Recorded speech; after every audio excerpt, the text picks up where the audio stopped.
Hey guys, my name is Mel and I'm a personal trainer and a behavior change specialist. I am going to do 5 things in 5 minutes so I can try to get myself to get right to the point. So today's topic is going to be my personal workout routine, my cardio, don't like it, weightlifting, mostly lower body. 3, my routine is based on when I'm teaching, and 4, abs right before my classes, and it's mostly diet. And then 5, changing up when I'm doing my intense workouts and when I'm taking it a little bit easier so that I can get my hormones back in balance. So let's get right into it because we have 5 minutes, okay guys? And the clock is on. In my routine, cardio, number 1, it's not something that I like. I'm definitely not a cardio queen. It's probably what I least enjoy. So my main form of cardio is going to be the class I teach, which is called Funk. It's a dance class, and I do that 3 times a week, and I do it because I love it and it's fun. While I'm bulking or putting on some muscle, which is usually about 5 pounds between fall and spring, I just do my 3 classes that I teach, and that's it.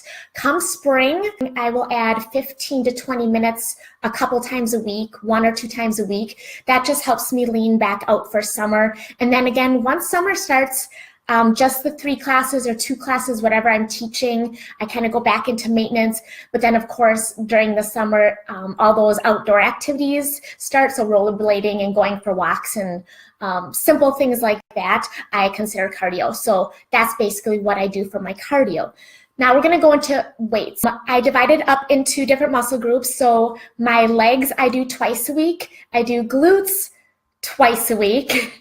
That's 4 days if you're counting, if you're really good at math. There's only 7 days a week. Hi, Angie. And then I do back one day a week, and then I do shoulders 1 day a week. And that's really it. So I have about 6 days in there. I do work chest and arms, but I don't have a specific day. I just kind of sneak it in. If I have an extra minute, I'll do some biceps. If I have a couple minutes here or there, I'll do a set of push-ups. And that's about it when it comes to my workouts. Number 3, which is my breakup of my routine. So you have cardio, you have weights. How do you get it all in? Well, basically, on Mondays, I teach class and I have legs. And the cool thing about when I have legs, I do things like squats, lunges, leg presses, and those actually hit my glutes because I'm all about glutes. So those are considered stretchers or glute stretchers. They don't isolate the glutes, but they do stretch out the glutes and they hit the glutes. So you kind of get in glutes 4 days a week. On Tuesdays, that's the day when I focus on my glutes and I do more activators, and those are isolating moves, things like hip thrusts, bridges, and kickbacks. And on Wednesday is the day when I finally get some upper body, so I'll do just back. If it's spring and I'm getting ready for summer, I might do 15 minutes of cardio at the end. Thursdays are shoulder day, so I isolate my shoulders, and I also teach class that night. Friday, it's kind of up in the air. It might be a glute day, it might be a stretching day, depending on how the rest of my week went. Saturdays is usually a glute day or a leg day, and I teach again on Saturdays. And then Sundays, again, it depends on what I've been doing, but if I missed a day in there, I might add in another glute or leg day. So number 4 is abs. So we got to talk about abs a little bit, and because you didn't hear me really talk about the abs in my breakup. And so what I do when I'm trying to get my abs in, again, it's not really my favorite thing. Hi, Lynn, thanks for joining. So for me, I have to kind of trick myself into doing abs. So I make it that I do my abs before my classes. So I usually try to get in there, 10, 15 minutes before I teach class, and that's when I sneak in my abs.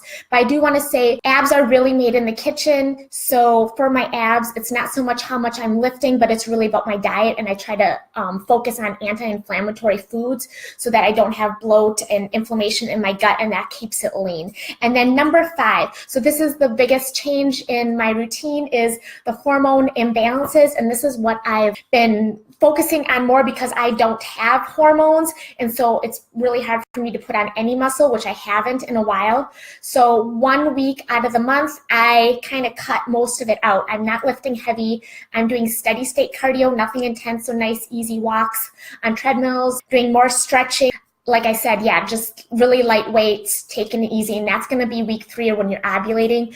And I talk about this in other videos, but that just helps make sure that women aren't getting their hormones imbalanced. And if you are stressed out, which I think most, specifically women, really are, stress can really hinder your hormones.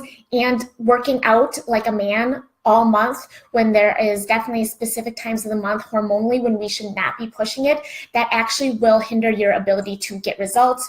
You'll actually lose muscle because you won't recover the same. You won't have the same intensity, and you're pretty much wasting your time. If you have any questions, you can put them below in the comments.